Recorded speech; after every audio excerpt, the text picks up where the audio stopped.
আচ্ছা ঠিক আছে, যাব ডক্টরের কাছে। ফারহান ভাইকে ফোন দিয়ে কথা বলে নেই, উনি কি বলে দেখি একটু। আমি এক্ষুনি ফোন দিচ্ছি ওকে। এক্ষুনি দিতে হবে না, পরে সময় করে কথা বললেই হবে। এখন ফ্রেশ হয়ে আসেন, ডিনার করতে হবে তো। নওশাদ তখনই ফারহানের সঙ্গে কথা বলল। 2 দিন হেরা বাসায় শুয়ে বসে থেকেই দিন কাটালো, ক্লাসে যায়নি, ডাক্তারের কাছেও না। দুপুরে হেরা নিজের ঘরে শুয়ে টিভি দেখছে। পারুল দরজায় নক করলো। কে? আম্মা, আমি পারুল। ভেতরে এসো। পারুল ঘরে ঢুকলো, সঙ্গে 11-12 বছরের একটা বাচ্চা মেয়ে। এই মেয়ে কে পারুল? আম্মা, আমার ছোট ভাইয়ের মাইয়া। ওই, আমার সালাম কর। পারুল ধাক্কা দিল মেয়েটাকে। আরে না না, পায়ে হাত দিয়ে সালাম করতে হবে না। কার সঙ্গে এসছে বেড়াতে? আম্মা, আমার ভাই নিয়ে আসছে, তাই বেড়ানির জন্য না, বাসায় কাম কাজের জন্য। হেরা অবাক হয়ে বলল, কি বলো? এত ছোট মেয়ে কাজ করবে কেন? স্কুলে যাবে না সে? আম্মা পড়তে চায় না, মাথায় লেখাপড়া ঢুকে না, সারাদিন শুধু পাড়া বেড়ায়, তাই হের বাপ নিয়ে আইছে। আম্মা, আপনি কইলে আমার রাখি আমার সঙ্গে। এই বাসায় কি কাজ করবে ও? ওর তো এখন পড়াশোনার বয়স। এই কি নাম তোমার? নাম কো আমারে। নামটা তো খুব সুন্দর তোমার, কিন্তু পড়াশোনা না করে কাজ কেন করবে তুমি? মেয়েটি মুখে কিছু বলল না, হাসি মুখ নিয়ে তাকিয়ে আছে হেরার দিকে। আমার রিয়াজ ভাই কইছে আপনি কইলে রাখবো, না হইলে রাখতো না।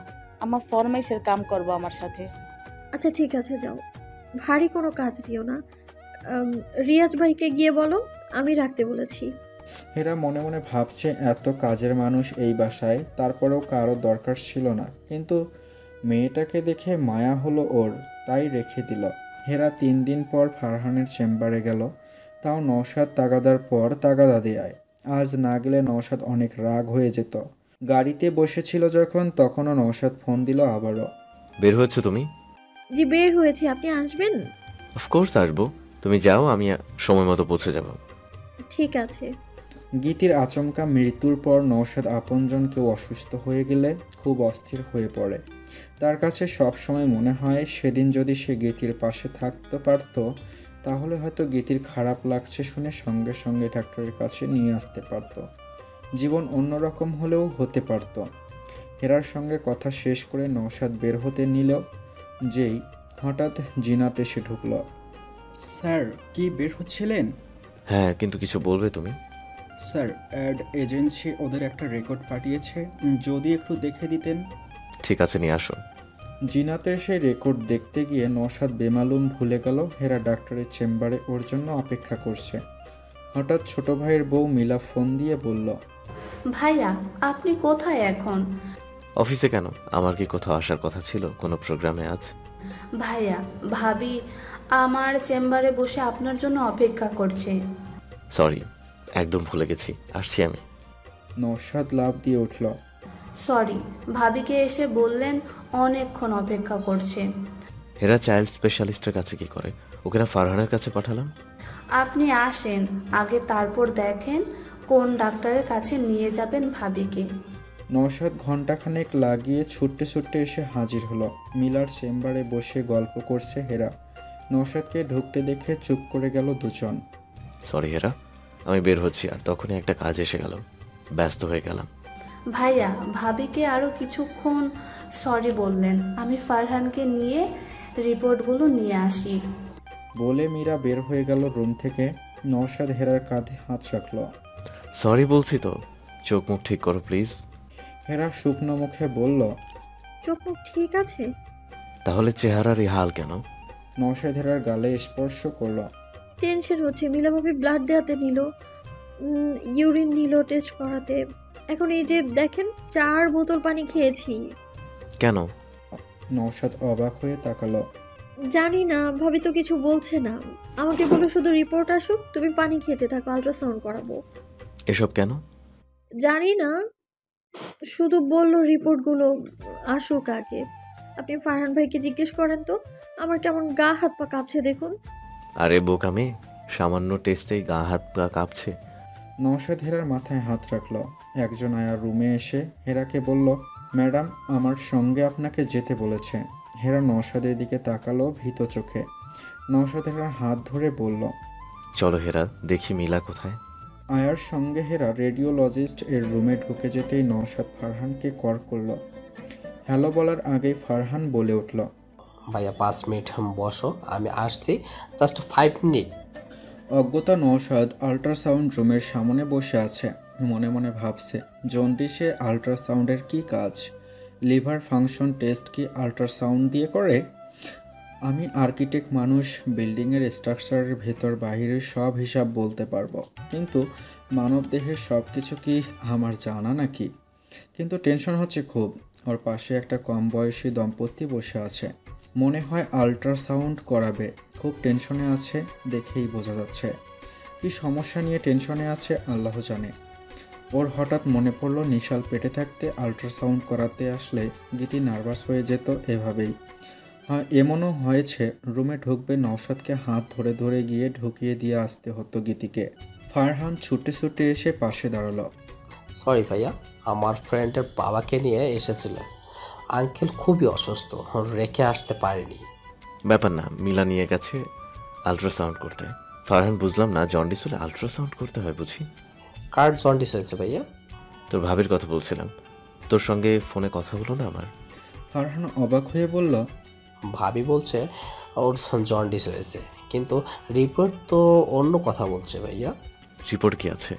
নওশাদ চিন্তিত চোখে তাকালো ফারহানের দিকে। ঠিক তখনই মিলা রুম থেকে বের হয়ে এসে হাসতে হাসতে, ভাইয়া আসেন আমার রুমে, হেরা কোথায়? ভাবিকে নিয়ে আসো আয়া, আমরা যাই, অসুবিধা নেই, আসছেন আপনি। নওশাদ বুঝতে পারছে না মিলার হাব ভাব, যদিও ওর মধ্যে নাটুকেপনাটা একটু বেশি। হঠাৎ মোবাইলে রিং হতে তাকিয়ে দেখে নিশালের কলেজের নাম্বার। রিসিভ করতেই ওপাশ থেকে নিশাল বলল, পাপা কেমন আছো? নিশাল, আমি মামনিকে নিয়ে ছোট চাচা চাচির ওখানে ডাক্তারের কাছে এসেছি, তোমাকে একটু পরে ফোন দেই। কি হয়েছে পাপা মামনির? সেরকম কিছু না, আমি ফোন দিচ্ছি তোমাকে। ঠিক আছে, তোমাকে দিতে হবে না, আমি দিব পাপা, তুমি মামনির খেয়াল রেখো। নওশাদ ফোনে কথা শেষ করে মিলার চেম্বারে ঢুকলো। ওকে দেখে মিলা বলে উঠল, ভাইয়া মিষ্টি খাওয়াবেন নাকি ঝাল কিছু? কি ব্যাপার মিলা? নওশাদ ভুরু কুঁচকে তাকালো।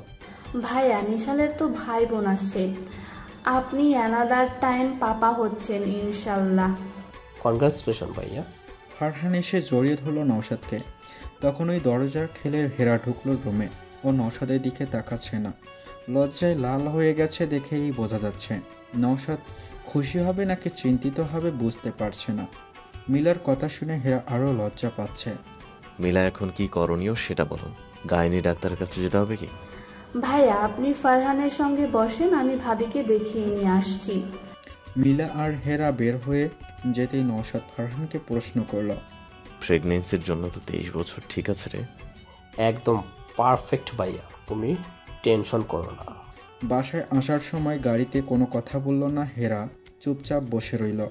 নওশাদ ওর হাত ধরে গেছে। নওশাদ বুঝতে পারছে না কি বলবে সে।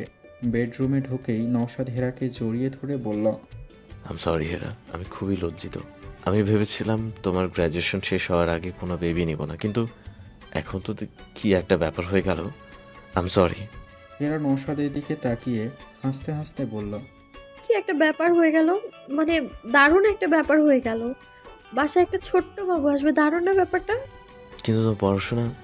ও দেখা যাবে বাচ্চা নিয়ে পড়াশোনা করছে না মেয়েরা। আমার তো রান্না বান্না ঘর গোছগাছ করতে হয় না, আমার কিসের চিন্তা, পড়া আর বাচ্চা রাখা, এই তো। তারপরেও আমার খুব অপরাধী মনে হচ্ছে নিজেকে। আপনার সত্যিই আনন্দ হচ্ছে না? হেরা অবাক হয়ে তাকালো। না, সে কথা বলিনি, মনে হচ্ছে তোমার পড়াশোনায় আবার না গ্যাপ পড়ে যায়। কিছু হবে না। নওশাদ হেরাকে বুকে টেনে নিল। হেরা, আমি বুবুকে আসতে বলি, তোমার যত্ন নেওয়ার তো কেউ নেই এখানে। এখন আসার দরকার নেই, আরো কয়েক মাস যাক, তারপর আসুক বুবু। এখনো অনেক দেরি আছে, মাত্র 10 সপ্তাহ। আচ্ছা, মিলার চেম্বারে যখন ঢুকলে তখন অন্যদিকে তাকিয়েছিলে কেন? আমি তো ভাবলাম তোমার মন খারাপ খবরটা শুনে। আমার না খুব লজ্জা লাগছিল আপনার দিকে তাকাতে। হেরা নওশাদের বুকে মুখ লুকিয়ে বলল, বিশ্বাস করবে হেরা, আমারও খুব লজ্জা লাগছিল যখন মিলা প্রথম বলল নিশালের ভাই বোন আসছে। তাই? হেরার ফোনে রিং হচ্ছে। তোমার ফোনে রিং হচ্ছে হেরা, ধরো। থাক, এখন ধরতে ইচ্ছে করছে না। ফোন হাতে নিয়ে নওশাদ বলল, নিশাল, মিলার ওখানে যখন ছিলাম নিশাল ফোন দিয়েছিল, আমি ভুলে গিয়েছিলাম, টেনশন করছে ও। হ্যালো নিশাল। পাপা মামনির কি অবস্থা? কি হয়েছে? কি যে হয়েছে তোমার মামুনিকে জিজ্ঞেস করো। নওশাদ হেরার দিকে মোবাইল এগিয়ে দিল। আপনি বলেন, আমি কি করে বলবো? আশ্চর্য। নিশাল বাবা, তোমার তো প্রমোশন হয়ে যাচ্ছে, তুমি বড় ভাইয়া হয়ে যাচ্ছ। মানে? মানে তোমার একটা ভাই কিংবা বোন আসছে ইনশাল্লাহ। সত্যি পাপা? কবে? কবে তো জানি না, আমরা আজই জানলাম। পাপা তুমি তাহলে প্রিন্সিপাল স্যারকে বলে আমাকে নিয়ে যাও প্লিজ প্লিজ। আমি বেবি যখন আসবে তখন ওখানে থাকতে চাই পাপা। এখন অনেক দেরি আছে বাবা, কবে? আরও 30 উইকস পরে। তখন যদি আমার ছুটি না থাকে? তখন আর প্রিন্সিপালকে বলা যাবে বাবা। পাপা কি হবে, ভাই নাকি বোন? জানি না এখনো। তুমি ডাক্তারকে জিজ্ঞেস করতে আজকাল আগেই জানা যায়। তুমি কি চাও? পাপা আমার মনে হয় বোন হলেই ভালো হবে, বুঝতে পারছি না। দেখা যাক কি হয়। পাপা তুমি মামনির টেক কেয়ার করো, ফোন এখন রাখতে হবে, আমি কালকে মামনির সঙ্গে কথা বলবো, এখন রাখছি। সাবধানে থেকো নিশা। ওকে পাপা। ছেলে খুব এক্সাইটেড, এখনই তাকে আনতে বলছে। নওশাদ এই খবর দেওয়ার আগেই মিলা বুবুকে দিয়ে দিয়েছে। আত্মীয় স্বজন ঘন্টা দেড়েকের ভেতরে জেনে গেছে। সবার আগে ফোনটা বুবুই দিল। প্রথমে কিছুক্ষণ কাঁদলো যথারীতি, তারপর নওশাদকে এবং হেরাকে অনেক উপদেশ দিল। হেরাকে মোটামুটি বিশদ এক উপদেশমালা শুনিয়ে দিল। কি করা যাবে, কি করা যাবে না, কি খাবে, কি খাবে না। নাদিয়া ফোন দিয়ে হেরাকে শুভেচ্ছা জানালো। সবার সঙ্গে কথা বলতে হেরার লজ্জা লাগছে, যদিও পরদিন থেকে নওশাদ অফিসে গিয়ে একটু পর পর ফোন দিচ্ছে, আবার ইনবক্স করছে। ক্লাসের ফাঁকে হেরাকে নিজের আপডেট দিতে হয় নওশাদকে। সবচেয়ে বেশি হেরার যত্ন নেওয়া শুরু করলো আনারের মা। সারাক্ষণ হেরা কি খাবে, কোথায় খাবে এই নিয়ে ব্যস্ত হয়ে গেল। হেরা এলিন নাহিনকে রিকোয়েস্ট করলো, ভার্সিটির কাউকে এই কথা এক্ষুনি বলো না প্লিজ। ঠিক আছে বৌমনি, আমরা কাউকে বলবো না। বুঝতেই তো পারছো আমার লজ্জা লাগছে। ঠিক আছে, তুমি চিন্তা করো না বৌমনি। হেরার ক্লান্ত লাগে খুব, এছাড়া আর কোনো সমস্যা নেই। প্রতিদিন মিলা ফোন দিয়ে খোঁজ নিয়ে ওর। সুমনা এসে দেখে গেছে, আবার প্রতিদিন ফোনও করে। পারুলের ভাইয়ের মেয়েটা হেরার কাছাকাছি ঘুরঘুর করে। মেয়েটাকে তার পছন্দ হয়েছে, যদিও আনারের মা এসে সতর্ক করে দিয়ে গেছে। আম্মা আমি এই মায়ের চোখে চোখে রাখতাছি, চুরি রোগ আছে কিনা দেখতে হইব আগে। কি বলো, বাচ্চা মেয়ে একটা? আম্মা এই কথা কয়েন না, একবার বিথি খালাম্মার বাসার কাজের মাইয়া স্যারের ঘড়ি লুকায়ে ফেলছিল, ছোট্ট মাইয়া কিন্তু পাজের শেষ। বিথি খালাম্মা তো গলায় পাড়া দেয় ওই মাইয়ার। স্যারের ঘড়ির দাম নাকি 3.5 লাখ টাকা, খালাম্মা কইল। স্যার ছিল তখন বিদেশে, খালাম্মার সঙ্গে আসছে ওই মাইয়া, তারপর কোন ফাঁকে স্যারের রুমে ঢুকে ঘড়ি নিয়ে নিছে। কি কাণ্ড চিন্তা করেন। তারপর পারুল দেখছে স্যারের ঘর থেকে বাইর হইতে। আমি ঘরে ঢুকে দেখি স্যারের ঘড়ির বক্সে একটা ঘড়ি নেই, বক্স খালি। কি সর্বনাশ, খালাম্মার মায়ের খাইয়া ঘড়ি বাইর করছে ওই মাইয়া। তাই কই কারো বিশ্বাস নেই আম্মা, সাবধানে মায়ের নেই। আনারের মায়ের এই কথায় এক সপ্তাহ পরেই পুতুল নাহিনের নেল পলিশ দামি কানের দুল চুরি করে ধরা পড়ল আনারের মায়ের কাছে। পারুল সবার সামনে খুব মারল মেয়েটাকে। হেরা চিল্লাচিল্লি শুনে নিজের ঘর থেকে বের হয়ে পারুলকে ধমকে আটকালো। তোমার তো সাহস কম না পারুল, বাচ্চা একটা মেয়েকে এভাবে মারছো তুমি? কি কন আম্মা, হারামজাদি আমার মা নিজে ডুবাই দিছে, ওরে তো গলা টিপ্পা খুন করা উচিত। বলে পারুল আবার মারতে তেরে গেল। একদম চুপ। হেরা চিৎকার দিয়ে উঠল। হেরা মনে হয় একটু জোরেই চিৎকার দিয়ে ফেলল। চিৎকার দেওয়ার সঙ্গে সঙ্গে তলপেটে কেমন চিনচিন করে উঠল ওর। জোরে একটা নিঃশ্বাস নিল হেরা। পারুল এসব মারামারি বন্ধ করো, যা হয়েছে হয়েছে, ওকে বুঝিয়ে বলো এখন। এই পুতুল চুরি করা কিন্তু অনেক বড় গুনাহের কাজ, কেউ না দেখুক, আল্লাহ কিন্তু সব দেখে, মনে রাখবে এটা। মেয়েটা ফুপিয়ে ফুপিয়ে কাঁদছে দাঁড়িয়ে। পারুল তার ভাস্তির গলা ধাক্কা দিয়ে বলল, যা আমার পা ধরে মাফ চা। আমার পা ধরে মাফ চাইতে হবে কেন? বেশি কথা বলো পারুল, আর অনেক হয়েছে, এখন নিজেদের ঘরে যাও তো। আমার অসহ্য লাগছে এসব চিৎকার চেঁচামেচি। তোমাদের স্যারের আসার সময় হয়ে গেছে, এসব বন্ধ করো এখন। বলে হেরা নিজের ঘরে চলে এলো। ওর শরীরটা খারাপ লাগছে, তলপেটে কেমন চিনচিন করছে। মনে মনে ভাবছে ওভাবে চিৎকার দেওয়াটা ঠিক হয়নি তার। সন্ধ্যা হতেই নওশাদ চলে এলো। হেরার কাছে এসে বলল, কি ব্যাপার, শুয়ে আছো যে? তোমার শরীর খারাপ নাকি? নওশাদ চিন্তিত চোখে তাকালো হেরার দিকে। কিছু না, একটু খারাপ লাগছে, পেটে চিনচিন ব্যথা হচ্ছে কেমন। সঙ্গে সঙ্গে নওশাদ অস্থির হয়ে মিলাকে ফোন দিল। মিলা যখন বলল এরকম হয় কখনো কখনো, তারপর গিয়ে নওশাদের অস্থিরতা কমল। ভেবেছিলাম একটা বিয়ের দাওয়াত আছে, তোমাকে নিয়ে যাব এখন। আমার নিজেরই যেতে ইচ্ছে করছে না এখন। আপনি যান। তোমার সঙ্গে থাকতে ইচ্ছে করছে হেরা। ইদানিং তোমার সঙ্গে একটুও সময় কাটানো হচ্ছে না, এত ব্যস্ত থাকি। ঠিক আছে, আজ আপনার সঙ্গে গল্প করে রাত পার করব। তার আগে আপনাকে একটা জিনিস দেখাই। হেরা উঠে গিয়ে তার আলমারির তয়ার খুলে নওশাদের কোলে ছোট্ট নিশালের ছবিটা বের করে আনলো। দেখুন। আরে এই ছবি তুমি কোথায় পেলে হেরা? স্টোর রুমে। নিশাল তখন 6 মাসেরও কম হবে। গীতি তুলে দিয়েছিল ছবিটা। যে বাবু আসবে তাকে নিয়েও এরকম একটা ছবি তুলবেন আপনি, তারপর পাশাপাশি ছবি দুটো বাঁধিয়ে রাখবো। আচ্ছা ঠিক আছে, রেখো। আপনার ছোটবেলার ছবি আছে নিশালের পাপা? অনেক ছবি আছে। আব্বা খুব শৌখিন মানুষ ছিল। একবার ঈদের আগে হঠাৎ একটা ইউসোকা ক্যামেরা নিয়ে হাজির বাসায়। আব্বার কলিগের ভাই জাপান থেকে আসছে 3টা ক্যামেরা নিয়ে, সে বিক্রি করবে। আব্বা ওই লোকের কাছ থেকে ক্যামেরা কিনে ফেললো। তারপর ফিল্ম ভরে ছবি তোলা হতো আমাদের ভাই বোনদের। কত আলতু ফালতু ছবিও যা আছে আমাদের। হেরা অবাক হয়ে জিজ্ঞেস করলো, আলতু ফালতু ছবি মানে? এই যেমন ধরো পুকুরে সাঁতার কাটছি আমরা, কিংবা বাসার সামনে ফুটবল খেলছি কাদার মধ্যে, এসব আর কি। বাহ, দারুণ তো। কোথায় এইসব ছবি? আছে হয়তো 3 তলার স্টোর রুমের আলমারিতে। আম্মার কিছু বক্স আছে আব্বার ঘরের আলমারিতে, সেখানেও থাকতে পারে। কি করবে ছবি দিয়ে? আমি আপনার ছোটবেলার ছবি দেখবো। কেমন ছিলেন আপনি? নওশাদ হাসতে হাসতে বলল, আমি ছোটবেলায় অনেক মোটা আর ফর্সা ছিলাম, 2-3 বছর পর্যন্ত। আশেপাশের বাসার আন্টিরা খুব আদর করত। বুবু আমাকে নিয়ে প্রতিবেশীদের বাসায় ঘুরে বেড়াতো। আপনি তো এখনো অনেক সুন্দর। আমাদের বাবুটা আপনার মতো হোক, আমি খুব করে চাইছি। আমি চাইছি চোখগুলো যেন তোমার মতো হয় হেরা। হেরা বলল, আজ নিশাল ফোন দিয়েছিল, দুপুরে ফোন দিয়েছিল। সে নাকি তার নামের সঙ্গে মিলিয়ে নাম রাখবে, আর তাকে যেন অবশ্যই হসপিটালে যাওয়ার আগে কলেজ থেকে আনা হয়। আমি বললাম অনেক দেরি আছে, তুমি এখনই এতটা অস্থির কেন হচ্ছ? আমাকে বলল, মামুনি তুমি আমার অনুভূতিটা বুঝতে পারছো না। হ্যাঁ, খুব এক্সাইটেড হয়ে গেছে নিশান।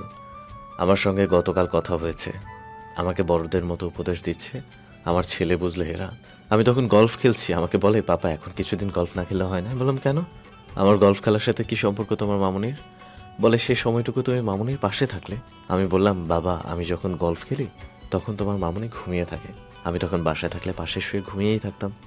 তখন বলে তবুও বাবা দেখো আমাকে উপদেশ দিচ্ছে ছেলে।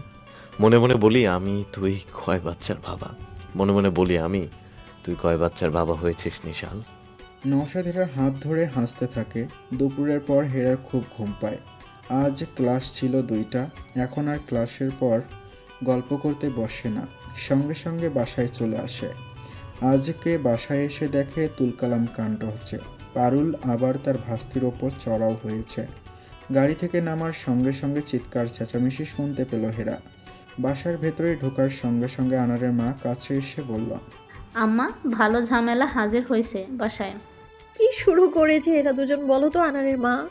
আম্মা পারুলের ভাস্তি থাকবো না, কালকে রাত থেকে কান্তাছে, পারুল একটু পরপর মারতাছে। তাহলে বলো পারুলকে পাঠিয়ে দিতে বাড়িতে। এই বয়সে কারো তো দরকার নেই বাসায়, পারুলের অনুরোধেই তো রেখেছিলাম। এইটাই ভালো হয় আম্মা, প্রত্যেক দিন এই কান্নাকাটি মারামারি দেখতে অসহ্য লাগে। আপনার শরীর ভালো না, স্যার শুনলে কি অবস্থা হইব চিন্তা করেন। 2 মিনিট পর পারুল হেরার কাছে ছুটে এলো। পারুল মেয়েটা থাকতে চাইছে না, তুমি জোর জবরদস্তি করো না তো ওকে। তোমার অনুরোধেই তো রেখেছিলাম, ওকে বাড়ি পাঠিয়ে দাও। আম্মা কারে দিয়ে পাঠাই কন? একা তো পাঠানো যাইতো না। একা পাঠাতে যাবে কেন? মাথা নষ্ট নাকি তোমার? আম্মা আপনি কইলে আমি দিয়ে আসি, আর কয়টা দিন বাড়ির থাইকে আসবো। পারুল অনুরোধের দৃষ্টিতে তাকিয়ে আছে হেরার দিকে। ঠিক আছে যাও, আর মেয়েটাকে বলো পড়াশোনা করতে। এই যুগে গ্রামের মেয়েরাও কিন্তু শিক্ষিত, আমি কিন্তু একদম গ্রামের একটা মেয়ে। কি যে কন আম্মা, কই আপনি আর কই এরা? হেরা উপরে উঠে এলো। পারুল আর তার ভাইয়ের মেয়ে ব্যাগ গুছিয়ে রেডি, দুপুরে খেয়েই বাড়ি চলে যাবে। হেরা লাঞ্চের পর না ঘুমিয়ে 3 তলার স্টোর রুমের দিকে যাচ্ছে যখন পারুল আর ওর ভাইয়ের মেয়ের সঙ্গে দেখা রুমের বাইরে। আম্মা আমরা গেলাম। ঠিক আছে সাবধানে যেও। আর পুতুল শোন, পড়াশোনাটা করিস। প্রতিটা মানুষের জন্য পড়াশোনাটা খুব জরুরি, মনে রাখবি এটা। ঠিক কইছেন আম্মা, কত বুঝাই কিন্তু কে শোনে কার কথা। একটু দাঁড়াও পারুল। বলে হেরা নিজের ঘরে এসে ঢুকল। 1000 টাকার একটা নোট পারুলের হাতে দিয়ে বলল, বাড়ি যাচ্ছ, বাড়ি সবার জন্য কিছু নিয়ে যেও। আর এই টাকাটা তোর জন্য পুতুল। বলে পুতুলের হাতে আরও 1000 টাকার একটা নোট দিল। আম্মা, রিয়াজ ভাই বেতন যাওয়ার ভাড়া সব দিছে তো। তা দিক, আমি এটা তোমাকে দিলাম, বাড়ি যাচ্ছ এই জন্য। আমি তাড়াতাড়ি চলে আসবো আম্মা। ঠিক আছে, সাবধানে যেও। আনারের মাকে বলো আমি 3তলা স্টোর রুমে যাচ্ছি, ও যেন আসে ওখানে। জি আম্মা, এক্ষুনি বলতাছি। বলে পারুল আর পুতুল নিচে নেমে গেল। হেরা 3তলায় উঠল। 3তলা এই মুহূর্তে খালি। এলির নাহিন 2 বোন তাদের আব্বুদের জন্মদিনের গিফট কিনতে গেছে, সন্ধ্যার আগে আসবে না। সোহেব অফিসে। হেরা স্টোর রুমে ঢুকে লাইট জ্বালালো। এখানে শুধু বড় ছোট বিভিন্ন ধরনের সুটকেস। তারপর ভেতরের স্টোর রুমে দরজাটা খুলে ঢুকলো। এই স্টোর রুমে 4টা আলমারি রাখা। একটাতে নিশালের মায়ের কাপড় রাখা, তালা দেয়া। আর একটা আলমারিতে ফটো অ্যালবাম, অনেকগুলো ছবি বাঁধানো, সেগুলো গুছিয়ে রাখা। এরা সেই আলমারি থেকে পুরনো ছবি বের করে দেখছে। নওশাদের কলেজ লাইফের ছবি, তাজমহলের সামনে বন্ধুদের সঙ্গে ছবি, কত আগের ছবি এরা দেখছে আর মজা পাচ্ছে। সে নওশাদের সিঙ্গেল ছবিগুলো এক জায়গায় রাখছে, এগুলো সে সঙ্গে নিয়ে যাবে। হেরা ছবি দেখায় ছবি বাছাবাছি করাতে এত মগ্ন ছিল যে খেয়ালই করতে পারেনি পারুলের ভাইয়ের মেয়ে, যাকে সে আদর করে কিছুক্ষণ আগে টাকা দিয়ে এলো, সে স্টোর রুমে 2টো দরজাগুলো বাহির থেকে লক করে দিল। নিজের ভাস্তিকে দিয়ে এই কাজটা করালো পারুল। আর পারুলকে কাজটা যে করতে বলেছে সে অনেক ভেবে চিন্তেই কাজটা করিয়েছে।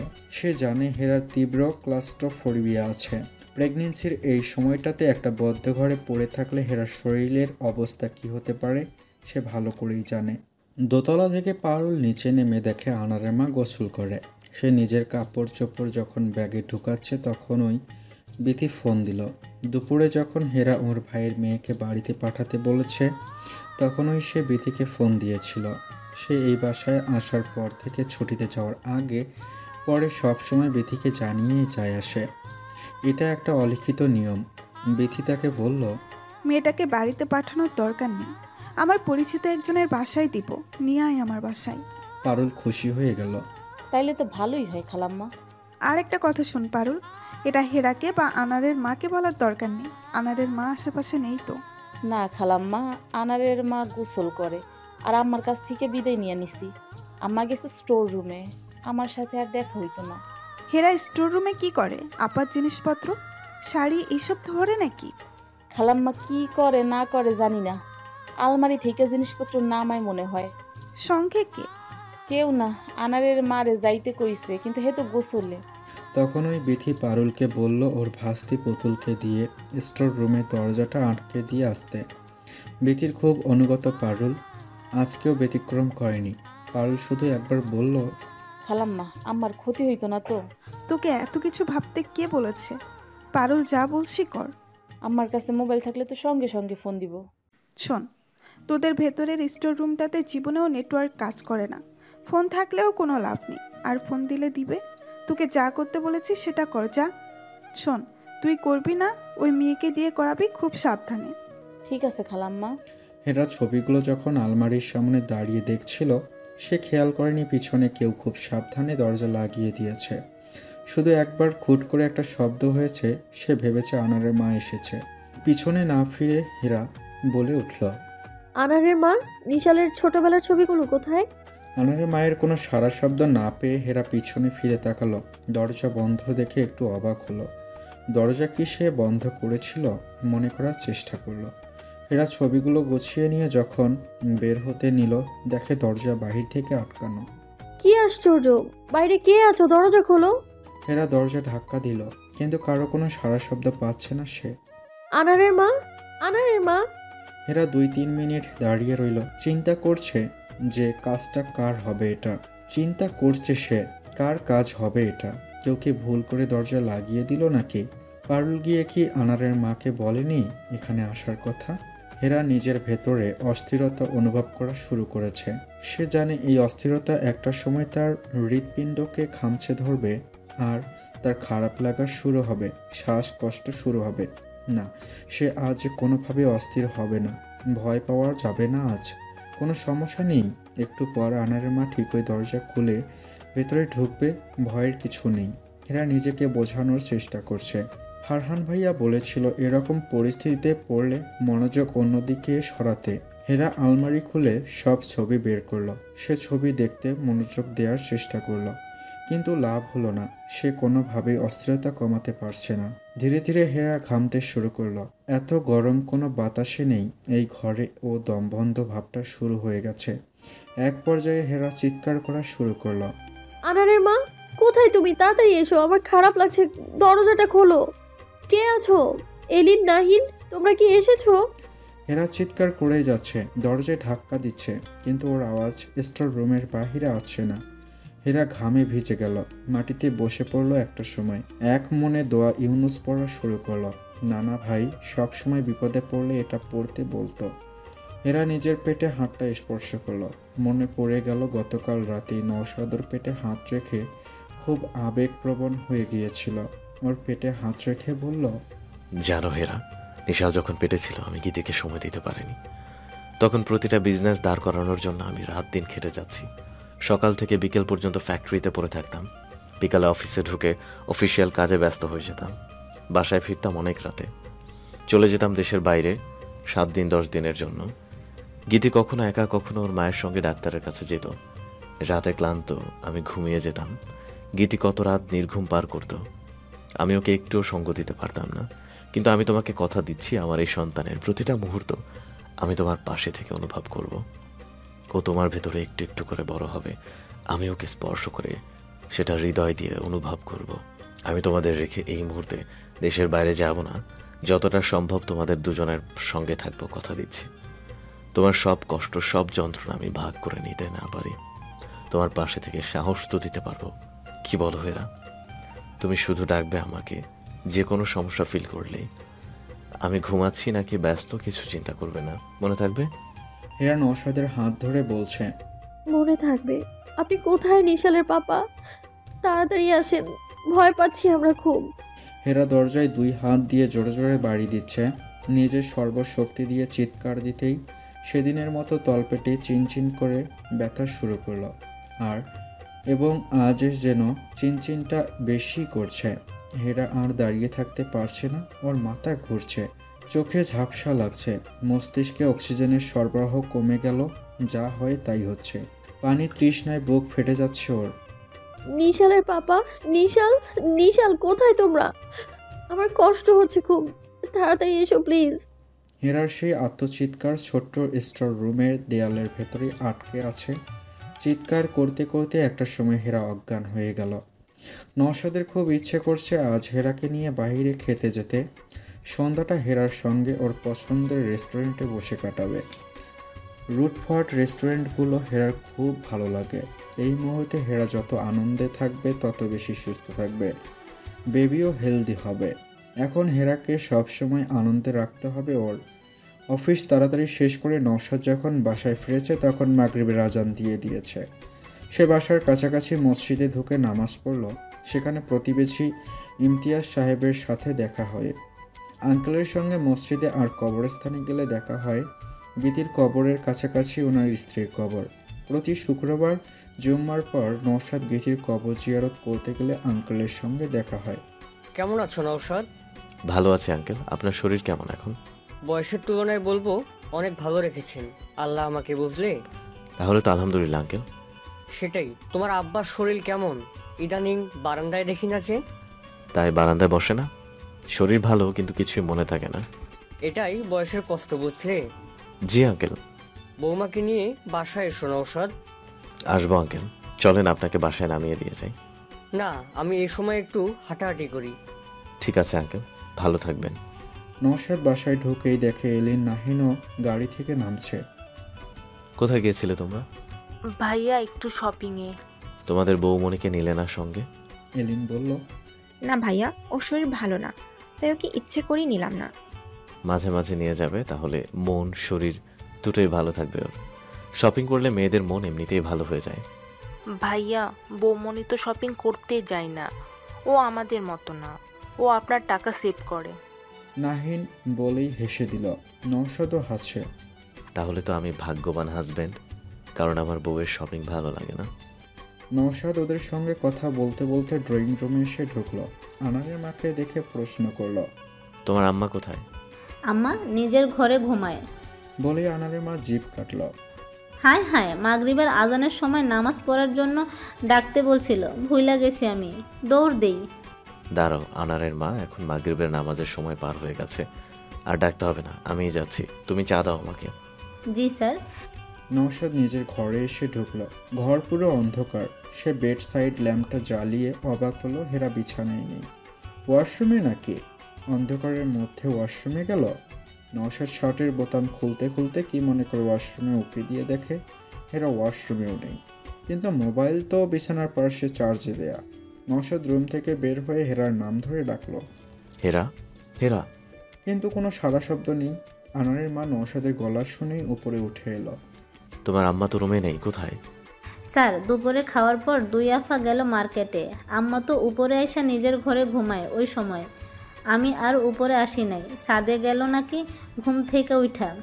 দেখো তো গিয়ে, যাও। আনারের মা হেরাকে খুঁজতে ছাদে ছুটে গেল। কিছুক্ষণ পর ছাদ 3 তলার প্রতিটা ঘর খুঁজে এলো। এলিন প্রশ্ন করলো, কি হয়েছে আনারের মা? আমারে খুঁজি, স্যার ডাকে। নওশাদ আবার রুম থেকে বের হয়ে এলো। কোথায় তোমার আম্মা? ছাদে? স্যার, আম্মা তো ছাদে, 3 তলায় নাই।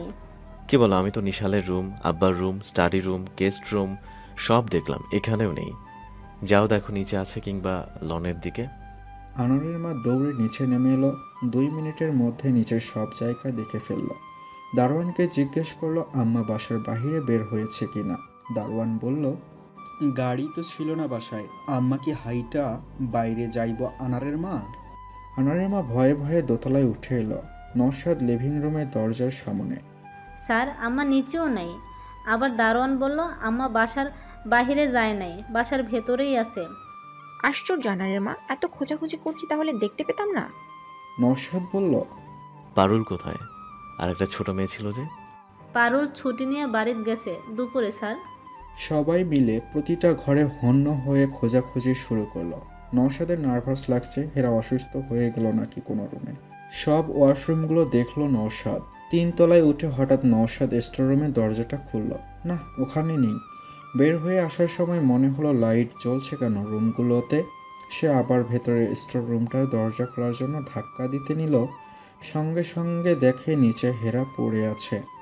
নওশাদের শরীর ঝাড়া দিয়ে উঠল ভয়ে। ইয়া আল্লাহ! হেরা, হেরা কি হয়েছে তোমার? কোনো রকমে পাজা কোলা করে তুলে নিল হেরাকে নওশাদ। স্টোররুম থেকে বের হতেই চিৎকার দিল নওশাদ। আনারের মা, পানি আনো। দোতলায় নামিয়ে হেরাকে সোফায় শুয়ে দিয়ে সোজা হয়ে দাঁড়াতেই এলিন নওশাদের দিকে আঙ্গুল তুলে বলল, ভাইয়া, আপনার বাম হাতে শার্টে রক্ত কেন? নওশাদ নিজের হাতের দিকে তাকিয়ে আকাশ থেকে পড়ল। হালকা গোলাপি শার্টের হাতায় কিছু জায়গায় তাজা রক্ত ভরে আছে। নাহিন হেরার চোখে মুখে পানি ছিটাচ্ছে। বৌমনি, এই বৌমনি। ভাইয়া, হসপিটালে নিতে হবে বৌমনিকে। এলিনের কথায় নওশাদের হুঁশ হলো। গাড়িতে করে যখন ওরা সবাই হেরাকে নিয়ে হসপিটালে যাচ্ছে, নওশাদ বুঝতে পারছে না হেরাকে ওই ঘরে আটকে রাখলোটাকে। এই বাসায় কার এত বড় সাহস হলো হেরাকে স্টোররুমে আটকে রাখলো? এত বড় ভুল তো হওয়ার কথা না করো। তাহলে মিলা আর আরফান হসপিটালের রিসেপশনের পাশেই দাঁড়িয়েছিল। স্ট্রেচারে করে হেরাকে যখন নিয়ে যাচ্ছে, নওশাদের মনে হলো ওর প্রাণটা কেউ কেড়ে নিয়ে যাচ্ছে। অবজারভেশন রুমের সামনে দাঁড়িয়ে আছে নওশাদ। একটু দূরে এলিন, নাহিন 2 বোন আর আনারের মা দাঁড়িয়ে আছে। আনারের মা তখন থেকেই কাঁদছে, নিজেকে দোষারোপ করছে। কেন সে আম্মাকে ঘুমাচ্ছে ভেবেও একবারও দেখতে এলো না আজ। সুমনা, রেজওয়ান, নাদিয়া, আরমান সবাই চলে এসেছে। সুমনা কাছে এসে বলল, নওশাদ হঠাৎ কি হলো? আমি বুঝতে পারছি না। সুমনার বাসায় এসে দেখি ও কোথাও নেই। সারা বাড়ি খুঁজে ওকে সেন্সলেস অবস্থায় পেলাম স্টোর রুমে। জানোই তো ওর ক্লাস্ট্রোফোবিয়া আছে। বদ্ধ রুম থাকলে ওর দম বন্ধ হয়ে আসে, যা মনে হচ্ছে ব্লিডিং হচ্ছে। এখন কি হবে আমি ভাবতে পারছি না কিছু। রেজওয়ান নওশাদের পিঠে হাত রাখল। চিন্তা করিস না, আল্লাহ ভরসা। নাহিন আনারের মাকে প্রশ্ন করল, আচ্ছা আনারের মা, আমরা যখন বের হয়ে গেলাম তখন তো পারুলরা বাসায়, তুমি এরপর আর উপরে ওঠোনি? আনারের মা কাঁদতে কাঁদতেই বলল, আফা আমি গোসল থেকে বাহির হয়েছি, পারুল তখন ওর ভাস্তেরে নিয়ে বিদায় নিল, আমার সামনে দিয়ে গেছে। এরপর আমি একবার গিয়ে দাদার রুমে দাদারে দেখা আসলাম, দাদা ঘুমে, আম্মার রুমে যাই নাই। দরজার শব্দে যদি আম্মার কাঁচা ঘুম নষ্ট হয়, আম্মা তখন স্টোর রুমে গেছে আর ক্যাডা বাহির থেকে দরজা লাগাই দিছে, আমি তো বুঝতেই পারতেছি না। মিলা অবজারভেশন রুম থেকে বের হয়ে নওশাদের সামনে দাঁড়ালো। ভাবি সেন্স এসেছে কিন্তু খুব উইক, অক্সিজেন চলছে। আলট্রাসোনোগ্রাফ করে তারপর বোঝা যাবে বাচ্চাটা ঠিক আছে কিনা। ভাইয়া আপনি আসেন, ভাবির কাছে এসে দাঁড়ান। নওশাদ মিলার পিছনে পিছনে হেরাকে যেখানে রাখা হয়েছে সেখানে এসে ঢুকলো। মুখে অক্সিজেন লাগিয়ে সাদা বিছানায় হেরা শুয়ে আছে। হেরাকে দেখে নওশাদের বুকের ভেতরে ধাক্কা লাগলো। 7 বছর আগে এরকম একটা রাতে একই রকম সাদা বিছানায় একজন শুয়েছিল হসপিটালে নিথর হয়ে। আবার সেই হসপিটালে ভালোবাসার মানুষকে এভাবে অসহায়ের মতো পড়ে থাকতে দেখতে হচ্ছে। কেন কেন বারবার এমন হয় আমার সঙ্গে? নওশাদ চোখের পানিটা মুছল। হেরার মাথার কাছে গিয়ে হেরার হাতটা ধরে কপালে চুমু খেল। তারপর কানের কাছে ফিসফিস করে বলল, কাঠবিড়ালি, এই কি হয়েছে তোমার? হেরা চোখ বন্ধ করে আছে, চোখের কোণে বেয়ে পানি পড়ছে। কেতো না, আমি চলে এসেছি তো, আর কোনো ভয় নাই। হেরা নওশাদের হাতটা নিয়ে নিজের পেটে ধরল।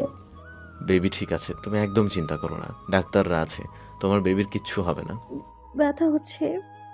ডাক্তার ওষুধ দিয়েছে, সব ঠিক হয়ে যাবে। হেরার চোখ দিয়ে অনবরত পানি পড়ছে। নওশাদ চোখের পানি মুছিয়ে দিল। কাঁদে না। মিলা কাছে এসে বলল, ভাইয়া আল্ট্রাসাউন্ড করাতে নিব নাকি আপনি যাবেন সঙ্গে? অবশ্যই। আল্ট্রাসাউন্ড করার সঙ্গে সঙ্গেই মিলা নওশাদকে ডেকে নিয়ে বলে দিল, ইনকমপ্লিট অ্যাবর্শন, সরি ভাইয়া। নওশাদ মিলার দিকে তাকিয়ে আছে। ফারহান এসে ভাইয়ের পিঠে হাত রাখল। ভাইয়া এত আপসেট হয়েও না, আজকাল 10টা মেয়ের মধ্যে 8 জনের মিসক্যারেজ ও এর হিস্ট্রি থাকে, এটা কোনো ব্যাপার না। আর ভাবির সঙ্গে এরকম একটা ঘটনা ঘটেছে বলে না, অনেক সময় আর্লি স্টেজের মিসক্যারেজ এর কোনো কারণ ছাড়াই। নওশাদের খুব বলতে ইচ্ছে করছে ফারহানকে, তুই তো ডাক্তার, তোর কাছে ব্যাপার না, কিন্তু আমার তো সন্তান ছিল, হোক মাত্র 13 সপ্তাহের, তবুও আমার নিজের সন্তান।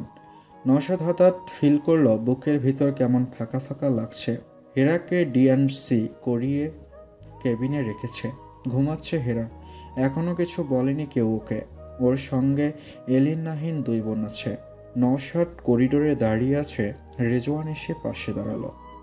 বন্ধু, এত ভেঙে পড়লে হয়? আমি ভেঙে পড়িনি রেজওয়ান, কি জানিস, সপ্তাহ 3 আগে জানলাম খবরটা। এর মধ্যে মনে মনে অনেক কিছু ভেবেছিলাম, কিন্তু সব শেষ হয়ে গেল। কিছুই শেষ হয়নি, আজে বাজে কথা বলিস না। হেরা ঠিক আছে, ইনশাল্লাহ আবার কনসেপ্ট করবে। জীবন চলমান, তুই তোর জীবনের দিকে তাকা। একটা সময় কতটা একা হয়ে গেলি, তারপর দেখ কত সুন্দর তুই। হেরা আর নিশালকে নিয়ে তোদের জীবনটা, হ্যাঁ একটা দুর্ঘটনা ঘটেছে, আবার দেখবি কত সুন্দর সময় আসবে তোদের জীবনে। আল্লাহর উপর ভরসা রাখ, সব ঠিক হয়ে যাবে দেখবি। রেজওয়ান নওশাদের কাঁধে হাত রেখে বলল, কিছু রাত অনেক লম্বা হয়, অনেক বেশি কষ্টে ভরা। নওশাদের খুব আম্মার কথা মনে পড়ল। আম্মা সবসময় বলতো বিপদের রাত লম্বা হয়। মনে হচ্ছে রাতটা কাটছে না। মনে হচ্ছে কেন? রাতটা পার হলে যে সকাল আসবে, সব কষ্ট কমে যাবে। কিন্তু সকাল হলেই হেরাকে বলতে হবে ও যার জন্য অপেক্ষা করছে সে ওদের কাছে কখনোই আসবে না। রাতেই বুবু ফোন দিয়েছে। নওশাদ ভেবেছিল বুবু কান্নাকাটি করবে, উল্টো বুবু ওকে সাহস দিল। কিভাবে হেরাকে সামলাবে সেই কথাই বলল। পরদিন নওশাদ হেরাকে কোনো রকম ভনিতা না করে বলল কথাটা। হেরা চুপচাপ চোখের পানি ফেলল শুধু। নওশাদ ভেবেছিল হয়তো অনেক কান্নাকাটি করবে, কিন্তু হেরা স্বাভাবিক কান্নাকাটি করলো। সরি নিশালের পাপা, আমি সামনে রাখতে পারিনি আমাদের বাচ্চাকে। এসব কি বলো হেরা, প্লিজ তুমি এভাবে বলো না। নওশাদ হেরাকে জড়িয়ে ধরে সান্ত্বনা দিচ্ছে। তুমি ঠিক আছো, এটাই আমার জন্য যথেষ্ট। নওশাদ হসপিটাল থেকে সোজা হেরাকে নিয়ে সিলেটে যেতে চেয়েছিল। প্লেনের টিকিট কাটা ছিল। গাড়িতে ওঠার সময় নওশাদ যখন বলল, তোমার ভালো লাগবে আমাদের সেই কটেজে হেরা, আমরা বিয়ের 3 মাস পর গিয়েছিলাম, মনে আছে? এখন রিসোর্ট কমপ্লিট, চলো কদিন ঘুরে আসি। শুধু তোমার সঙ্গে কয়েকটা দিন কাটাবো। আগের মতো কেমন? আগের মতো নৌকা দিয়ে ঘুরবো, ছবি আঁকবো, আগের মতোই দুষ্টামি করবো। ফিস ফিস করে বলল নওশাদ। আমি বাসায় যাব নিশালের পাপা, আমার বাসায় নিয়ে চলুন। আচ্ছা ঠিক আছে, চলো যেখানে তোমার ভালো লাগে। নিজের ঘরে ফিরে হেরা চুপচাপ আলমারি থেকে নিজের ড্রেস বের করে ওয়াশরুমে ঢুকে গেল। নওশাদ অবাক হয়ে তাকিয়ে দেখছে, কেমন জানি বেশ নর্মাল হওয়ার চেষ্টা করছে হেরা। ওয়াশরুম থেকে বের হয়ে নওশাদের দিকে তাকিয়ে বলল, আমি ঘুমোবো একটু। হ্যাঁ হেরা, তোমার যা ইচ্ছে এসো, আমিও তোমার পাশে শুয়ে থাকবো। তোমার মাথায় হাত বুলিয়ে দিই। হুম। নওশাদ হেরার মাথায় হাত রাখল। হেরা চোখ বন্ধ করে আছে। অনেক কষ্ট পাচ্ছ তুমি, আমি জানি হেরা। তুমি দেখো, খুব তাড়াতাড়ি আমরা আবার বেবি নিব, কেমন? ডাক্তার বলেছে আমরা 3 মাস পরেই চেষ্টা করতে পারি। নওশাদ হেরাকে শক্ত করে বুকের কাছে টেনে নিল। নিশালকে বলেছেন? নওশাদ একটু থেমে গেল। নিশালের কথা মনে ছিল না ছেলেটা কত এক্সাইটেড হয়ে আছে। আপনি তো সব জানেন, আমি জীবনে কত খারাপ খারাপ সময় সম্মুখীন হয়েছি, কত কিছু হারিয়েছি জীবনে আমি। কিন্তু আজ আমার কেন যেন মনে হচ্ছে আমি আমার জীবনের সবচেয়ে দামি একটা কিছু হারিয়ে ফেলেছি। আমি গত 3 সপ্তাহে এতটা অনুভব করিনি বাচ্চাটাকে, আজ সব শেষ হয়ে যাওয়ার পর যতটা করছি। আমার না খুব কষ্ট হচ্ছে, খুব। নওশাদ হেরাকে বুকে জড়িয়ে রাখলো। রাতে আনারের মা হেরার কাছে এসে বলল, আম্মা, আজকে স্টোর রুমে এই টাকাটা পাইছি, এটা কি আপনার টাকা? আনারের মা হেরার সামনে 1000 টাকার একটা নোট এগিয়ে দিল। হেরা টাকাটার দিকে তাকিয়ে রইল কিছুক্ষণ, তারপর চোখ বন্ধ করল। ড্রয়ারে রেখে দাও। পরদিন এলিন নওশাদকে বলল, ভাইয়া আমার মনে হচ্ছে কাজটা পারুলের। স্টোররুমের দরজা লাগানোটা? হ্যাঁ ভাইয়া। পারুল কেন এই কাজ করবে এলিন? ও অনেক বছর এই বাসায় কাজ করে, আর হেরা কখনো কারোর সঙ্গে খারাপ ব্যবহার করেনি। ভাইয়া আমার মনে হচ্ছে পারুল, কিন্তু কেন মনে হচ্ছে বলতে পারবো না। আপনি পারুল আসলে ওকে জিজ্ঞাসা করুন, আর ও যদি এবার না আসে বুঝবেন কাজটা ওই করেছে, শিওর। তাহলে আসুক আগে, তোমার বৌমনির সঙ্গে এই বিষয়ে কথা বলা দরকার নেই। ও এমনিতে খুব আপসেট হয়ে আছে। হেরা 2-3 দিনের মধ্যে স্বাভাবিক জীবনে ফিরে এসেছে। ও মন খারাপ করে থাকলে নওশাদও মন খারাপ করে থাকে। এই কয়দিন অফিসে যায়নি, সারাক্ষণ হেরার সঙ্গে সঙ্গে ছিল। উনি সঙ্গে থাকলে হেরার আরও বেশি কান্না পায়।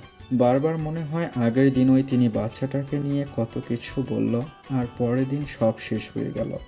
সকালে উঠে হেরা নওশাদকে ঠেলে ঠুলে অফিসে পাঠালো। হেরা নিজেই নিজেকে সামলাতে চাইছে।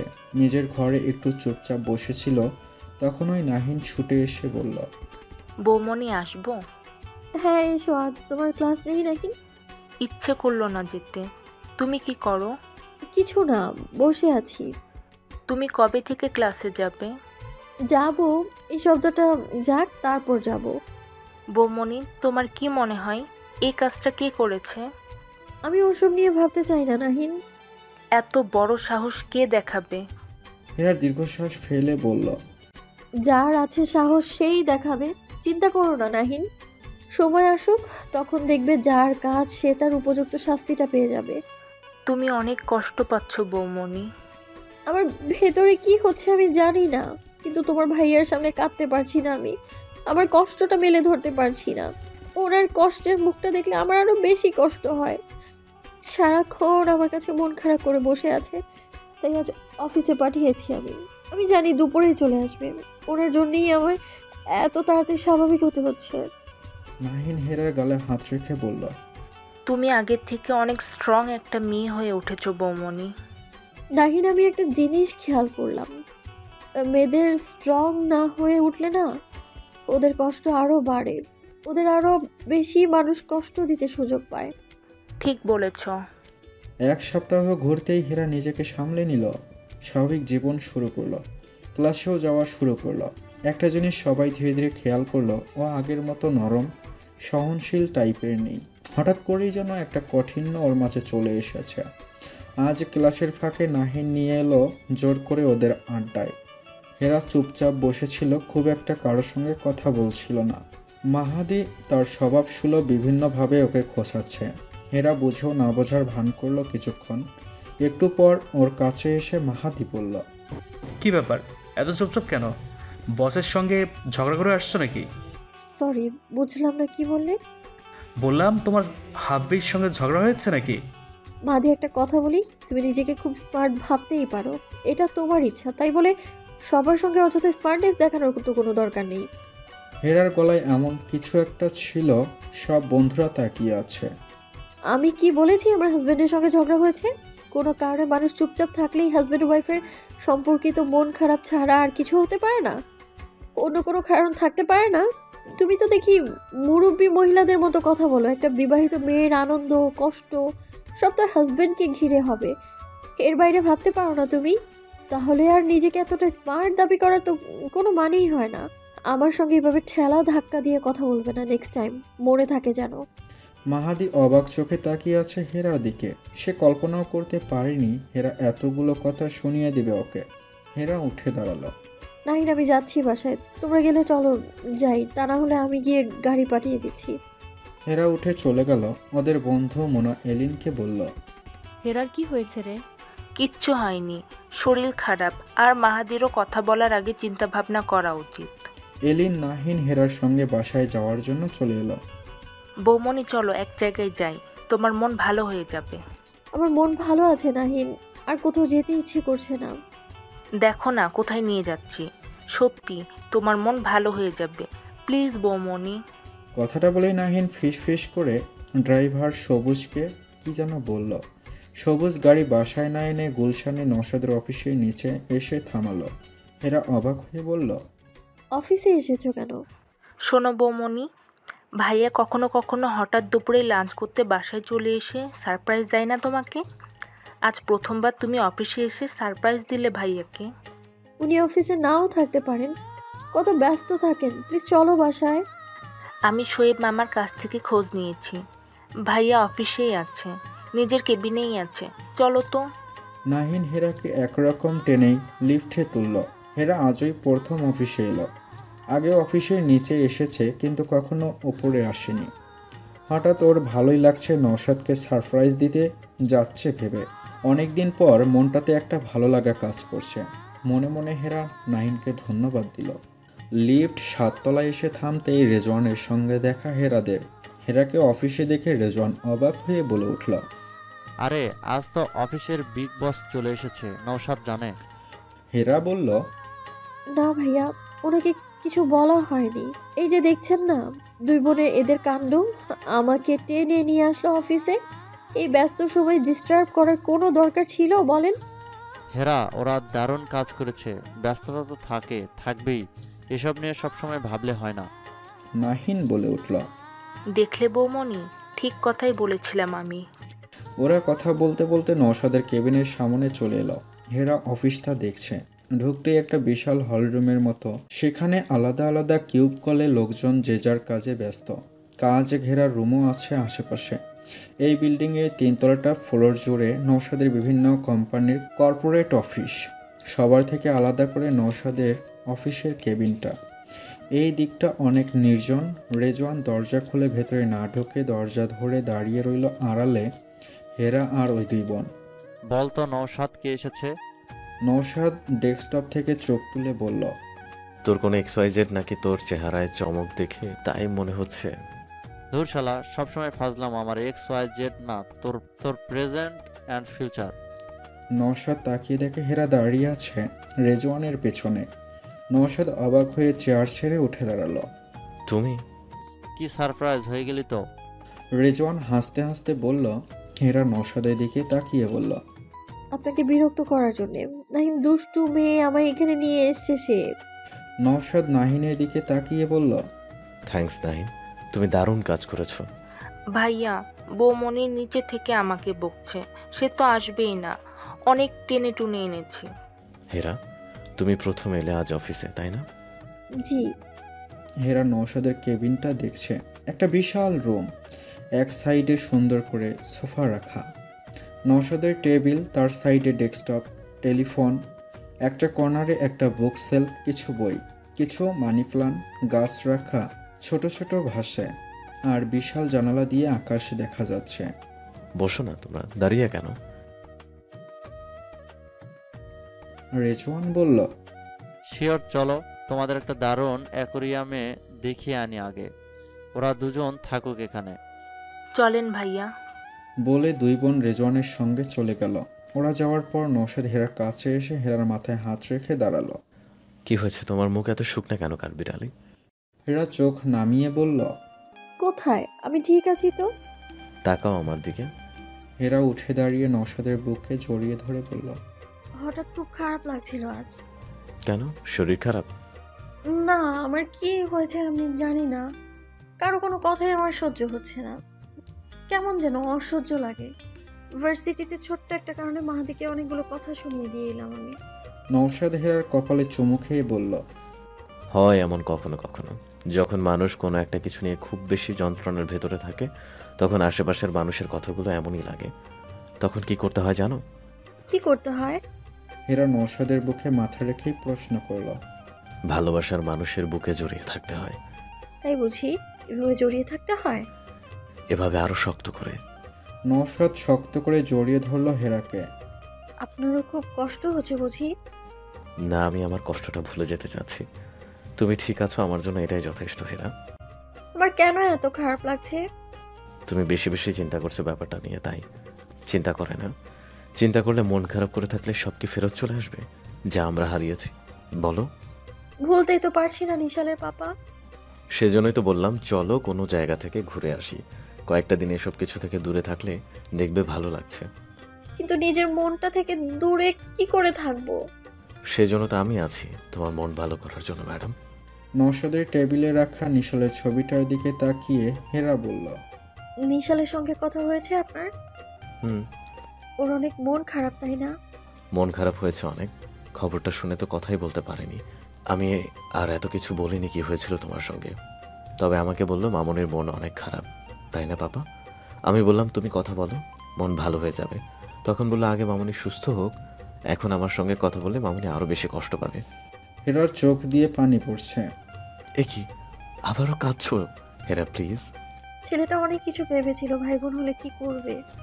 হেরা শক্ত হও, নিশাল অনেক বুঝতার একটা ছেলে, ও নিজেকে সামলে নিয়েছে। তুমি ভেঙে পড়ছো দেখে সবাই তোমার সঙ্গে কথা বলতে ভয় পাচ্ছে। নিশাল, বুবু সবাই বলছে পরে কথা বলবে তোমার সঙ্গে।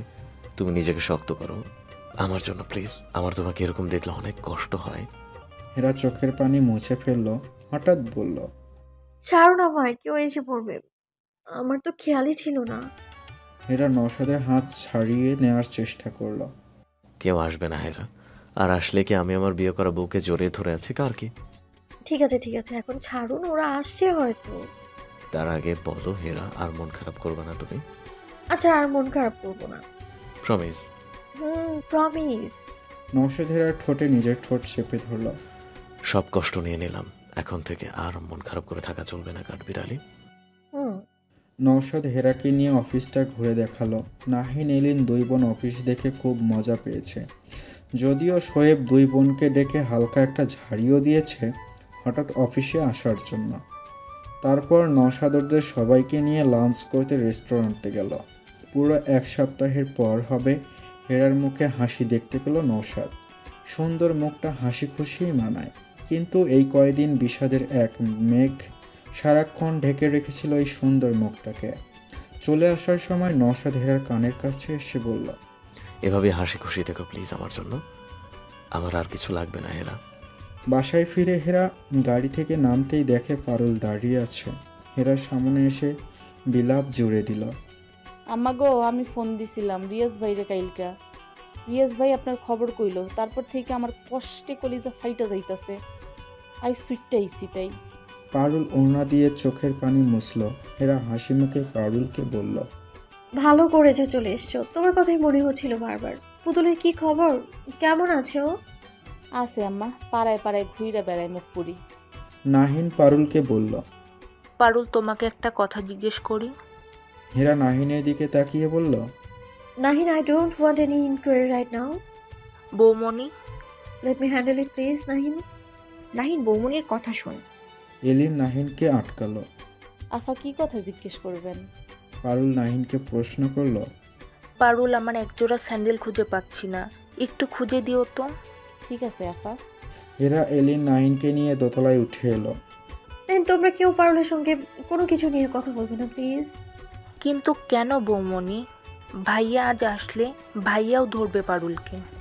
তোমরা কেউ কিচ্ছু বলবে না। কেউ কিছু দেখেছো? আন্দাজ করে কাউকে দোষারোপ করা ঠিক না। হেরা দীর্ঘ গলায় বলল নাহিনকে। ঠিক আছে বৌমনি, আমি কিছু বলবো না, তুমি চিন্তা করো না। দুই বোন 3 তলায় উঠে গেল। হেরা নিজের ঘরে ঢুকে কিছুক্ষণ চুপচাপ বসে রইল বিছানায়। তারপর বেড সাইড ড্রয়ার করে খুলে সেখান থেকে 1000 টাকার নতুন নোটটা রাখা। টাকাটা কিছু মোড়ানো, মুঠোয় চাপ দিয়ে ধরে রাখলে যেমনটা হয়ে যায়, টাকাটা সেরকম। যার হাতে টাকাটা ছিল সে যে টাকাটাই মুঠোয় ধরে রেখেছিল বোঝা যাচ্ছে। এই বাসায় সংসার খরচের টাকা কখনো হেরার হাতে দিয়ে দেয়া হয় না। আগে থেকেই শোয়েব দেখে বিষয়টা। হেরা এসব হিসাবপত্র বুঝেও না, কিন্তু প্রতি মাসে নওশাদ ওর হাতে হাত খরচের জন্য 30,000 টাকার একটা খাম ধরে দেয়। সেখান থেকে হেরার কখনো 4,000 টাকাও খরচ হয় না। থেকে যাওয়া টাকাটাও নওশাদকে ফিরিয়ে দিতে গেলে নওশাদ বাকি টাকা রিফিল করে আবার খাম হেরার হাতে তুলে দেয়। তবুও নওশাদ প্রতি মাসে টাকাটা দেয়। একটা জিনিস খুব ভালো লাগে হেরার, টাকাগুলো সব নতুন থাকে সব সময়। সেদিন পারুল আর পুতুলকে সেখান থেকে দুটো নতুন 1000 টাকার নোট নিয়ে দিয়েছিল সে।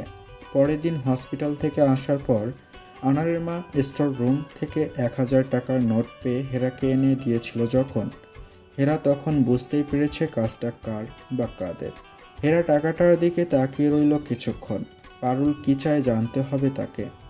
এত বড় সাহস পারুলের কিভাবে হলো এটাও তাকে জানতে হবে। নওশাদ যখন রাতে বাসায় ফিরল, হেরা এলিন নাহিনের সঙ্গে বসে একটা কমেডি মুভি দেখছে। নওশাদ নিজ থেকেই শুনতে পাচ্ছে ওদের হাসাহাসি। এতদিন পর হেরা আগের মতো হাসি খুশি থাকছে, এতেই তার খুব ভালো লাগছে। এই কদিন অফিস থেকে এলে নিজের ঘরেই চুপচাপ শুয়ে বসে থাকতে দেখতো ওকে। কথা বলতো কম, সব কথা হ্যাঁ হুঁ ছাড়া আর কোনো উত্তর দিত না। আজ স্বাভাবিক আছে, এটাই অনেক বড় ব্যাপার। দোতলায় উঠে নওশাদের কাছে গিয়ে হেরার পাশে বসলো। কি মুভি এত হাসাহাসি হচ্ছে তোমাদের? ভাইয়া, কমেডি মুভি। 2 মিনিটের মধ্যে মুভি শেষ হলো। নাহিন নওশাদের দিকে তাকিয়ে বলল, ভাইয়া, পারুল এসেছে। কথা শোনার সঙ্গে সঙ্গে নওশাদের চোখ মুখ শক্ত হয়ে গেল। কোথায় সে? হেরা নওশাদের দিকে ফিরে বলল, কেন, কি করবেন? হেরা আমার ধারণা স্টোররুমের দরজাটা পারুল লাগিয়েছিল। আপনি কিংবা বাসার আর কেউ তো দেখেননি, শুধু শুধু দোষারোপ করার কি দরকার? নওশাদ বলল, হেরা, আমি 2 মিনিটের মধ্যে ওর চেহারা দেখলেই বুঝবো এটা ওর কাজ কিনা। আপনি জিজ্ঞেস করলে এমনিতেই ভয় পাবে। যেহেতু কেউ দেখেনি, তাহলে এটা নিয়ে কথা বাড়ানোর তো কিছু নেই। আনারের মাও নিজের ফ্যামিলির থেকে আমার ফ্যামিলির প্রতিটি মানুষকে ভালোবাসে হেরা। নিশালকে জন্ম থেকে ও লালন পালন করে বড় করেছে। তুমি প্রেগনেন্ট খবর শুনে খুশিতে সে কি লাফালাফি করলো, সারাক্ষণ তোমাকে নিয়ে ব্যস্ত হয়ে গেল। ও জীবনে তোমার খারাপ চাইবে না হেরা। আমিও তাই বিশ্বাস করি নিশালের পাপা। নাহিন বলল, তখন বাকি থাকে পারুল বৌমনি। সেও অনেক দিন এই বাসায় থাকে নাহিন। হেরা নাহিনের দিকে তাকিয়ে বলল, হেরা, বাকি কাজের মানুষ দোতলায় ভুলে ওঠে না। রাজু বাসায় ছিল না, তাহলে তো পারুল ছাড়া আর কে বলো? হেরা উঠে দাঁড়িয়ে নওশাদের দিকে তাকিয়ে বলল, একটা অনুরোধ করছি আপনার কাছে এবং তোমাদের দুজনের কাছে। এই বিষয়টা আমি দেখব, প্লিজ। আপনারা কেউ পারুলের সঙ্গে কথা বলবেন না। হেরার মুখে এক ধরনের কাঠিন্য ছিল যা দেখে নওশাদ নিজেই অবাক হয়ে গেল। শুধু বলল, ঠিক আছে, আমি কিছু বলবো না, তুমি নর্মাল থেকো শুধু। আপনি ফ্রেশ হয়ে আসেন, আমি ডিনার দিতে বলছি। বলে হেরা রান্নাঘরের দিকে চলে গেল। বেশ অনেক দিন পর হেরা রান্নাঘরে এসে ঢুকল। ওকে দেখে রান্না করে যে জরিনা বুয়া দৌড়ে এসে কাছে, বউ আম্মা কিছু লাগবো? সবার জন্য ডিনার দাও বুয়া। আনারের মা কোথায়? আম্মা খালা দাদারে ভাত খাওয়াই। আর পারুল কোথায়, দেখছি না যে? পারুল সন্ধ্যা থেকে মোবাইলে কথা বলে কত মানুষের সাথে, কাম কাজ নাই তার। ঠিক আছে, ওকে আসতে বলো। খবর পেয়ে পারুল দৌড়ে এলো। আম্মা ডাকেন? স্যার, সে ডিনার না দিয়ে কোথায় বসে আছে তুমি? দিতাছি আম্মা। হেরা খেয়াল করলো পারুল স্যারের কথাটা শুনে একটু বিচলিতই হলো। পরক্ষণেই নিজেকে সামলে নিল আবার। হেরার কথা রাখতেই নওশাদ পারুলকে দেখে কোনো রিয়েক্ট করে নাই। আর 10টা সাধারণ রাতের মতো ডিনার করেই যে যার ঘরে চলে গেল। নওশাদ রুমে ঢুকে পড়ল, খুশি তো? তুমি খুশি আমি পারুলকে কিচ্ছু বলিনি? হেরা নওশাদের হাত ধরে বলল, ধন্যবাদ আমার কথা রাখার জন্য। ধন্যবাদের কিছু নেই, তুমি ভালো থাকলে আমি খুশি। তোমার সংসার তুমি যেভাবে বলবে সেভাবেই সব হবে হেরা। হেরা খুব সুন্দর করে হাসল। নওশাদের দিকে তাকিয়ে তারপর বলল, আইসক্রিম খাবেন? ঠিক আছে, দিতে বলো। আমি নিয়ে আসছি। তোমাকে কেন যেতে হবে? আনারের মাকে বললেই তো হয়। একটা কাজ আছে আমার, সেটা করে আইসক্রিম নিয়ে আসছি, আপনি ততক্ষণ টিভি দেখেন। হেরার ড্রয়ার খুলে 1000 টাকার সেই নোটটা নিয়ে রান্নাঘরের দিকে রওনা হলো। রান্নাঘরের পেছনে একটা বাসার কাজের মানুষের থাকার ঘর। রান্নাঘরে ঢুকতেই দেখে আনারের মা নারকেল তেল বাটিতে ঢেলে ওভেনে গরম করছে। হেরা জিজ্ঞেস করলো, কি করছো? আপারা মাথায় গরম তেল দিবে। ঠিক আছে, নিয়ে যাও। আনারের মা রান্নাঘর থেকে বের হয়ে যেতেই হেরা পারুলের খোঁজে ওদের ঘরের দিকে গেল। ওদের ঘর থেকে টিভির সাউন্ড আসছে। জরিনা বুয়া জলসা চ্যানেলে সিরিয়াল দেখছে, কিন্তু পারুল ওখানে নেই।